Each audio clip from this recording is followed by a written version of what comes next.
Alrighty, we're back for a November garden tour. It's November 10th, and I'm going to walk you around. We've been getting a little bit of rain and the first 2 days of frost. So I'm going to turn around and start off in our front yard and chicken garden. We laid down some hay right here, and then there's a big pile of horse poo in the middle. And then there's cow manure on the other side, and then we're going to spread some wood ash from the fires that we had.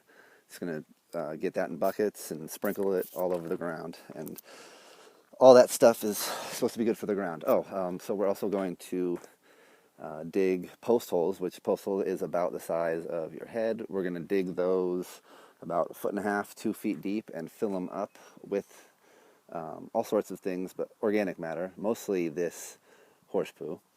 And that's going to be good soil by next spring. And then we're going to plant flowers in there, because chickens don't really mess with flowers, and flowers are nice for the front yard. Good for the bees and all that kind of stuff. Hopefully we can get some honey going one of these days. Now we're going into the garden, which is the garden we had all of last summer, the first garden we call it.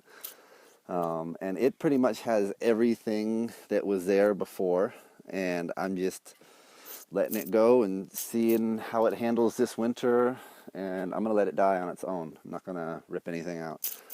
These tomatoes handled the frost pretty well. All of this stuff is our salad for right now. We've got plenty of collards and kale and dark leafy vegetables, and this row of peppers and herbs and all that kind of stuff. It's all still there.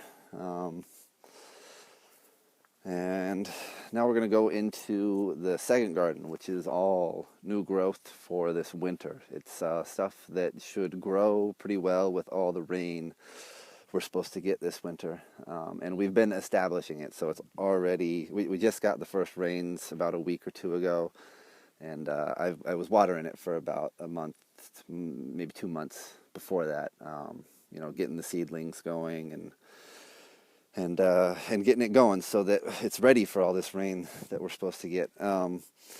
A lot of it has a whole bunch of grass growing in with it, and that's because of the cow manure that we used. I wasn't really expecting it, but I kind of knew it was going to happen. I just didn't know the grass was going to be, this thick. But, it's turning out it's fine. You just have to trim the grass every once in a while, which, it's not ideal, but it happened. And I've got plenty of time, so I just trim the grass. And it was good for the chickens, too, when they didn't have any grass. This is our big grow for next year, our big plot, which should turn out really well. It's wood underneath, like wood logs that are already decomposing a little bit, dead logs, covered with fresh horse manure, which has a bunch of nitrogen in it and will help decompose those logs. Then just a little bit of dirt on there from the steps, just building steps and throwing the dirt in here. And then next spring, once the crazy rains of this winter are done with and we don't have to worry about stuff washing away, we're going to just pile it up and make it go like, kind of like a cone. And then you just plant the plant right up top, and then we can have a bunch of herbs going around too. Probably going to plant a tree here, like a fig or something. And then this is the fava beans and some other stuff, but mostly fava beans. And the idea of those is we're going to let a few go to seed, so we have seeds for next year. And then the rest we're going to, right when they start to flower, you cut them. And then they leave the beans, which are in the ground still, they leave those in the ground. And then the next plant has an easier time growing because it's got those beans down there, and they eat it, and it's nitrogen, and it just makes them grow better. And then we've got all sorts of stuff. These are Lisa's projects. She's making some terraces over there with wood and hay bales, and it looks cool already. And it's gonna, once it's done, I can only imagine gonna look even cooler. And then we got some wheat strip right here, some garlic and lettuce and kale, and all the winter stuff is just scattered throughout this garden.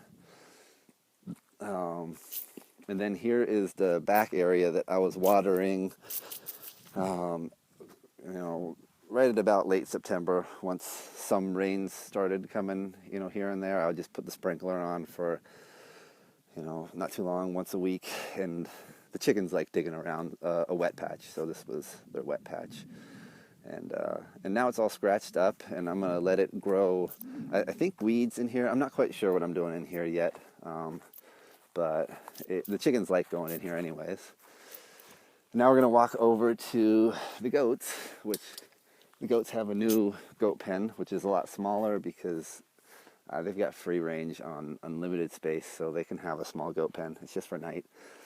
And we're going to turn their big goat pen from last year into a no water garden. So we're just going to let the rains do their thing and see what happens. It's going to be more stuff that needs less water. It's not necessarily native to California, but just things that do better with less water. There's most likely going to be a lot of amaranth in here. Weeds that you can eat, we're just going to chuck them in here because they do well and they don't need much water. And, you know, see how some tomato plants do. So what this is, it's hay. We cracked about 20, maybe 25 bales of hay, which weigh 100 pounds each. We cracked those in here, and then the goats ate all the seeds out. We got the really low quality that has not that many seeds, and so the goats just had a good time eating that. And then we put wood chunks all over the place, and organic matter, like leaves, anything that's brown. And then about 10 to 15 piles of horse manure, and that's just going to get spread out as it's just about done digesting. And then by next spring, it's just a cushion layer for the ground, and it should do very well. And we'll most likely plant a lot of fava beans in here, do the same thing, let them drop their beans into the ground, and then cut them, and then start planting the stuff. And things that are perennial too, like artichokes, things that just come back year and after year without you having to do anything. So that's going to be our experiment on a no work, no water, how good can you grow it garden, you know, without having to plant stuff theoretically once it's established. And that's about it. I'm going to do maybe a little bit more individual areas, you know, like explain more about, you know, garden number 2 or garden number 1 and what's been going on in it. So those should be shorter videos. I'll try to keep those to about a minute or so.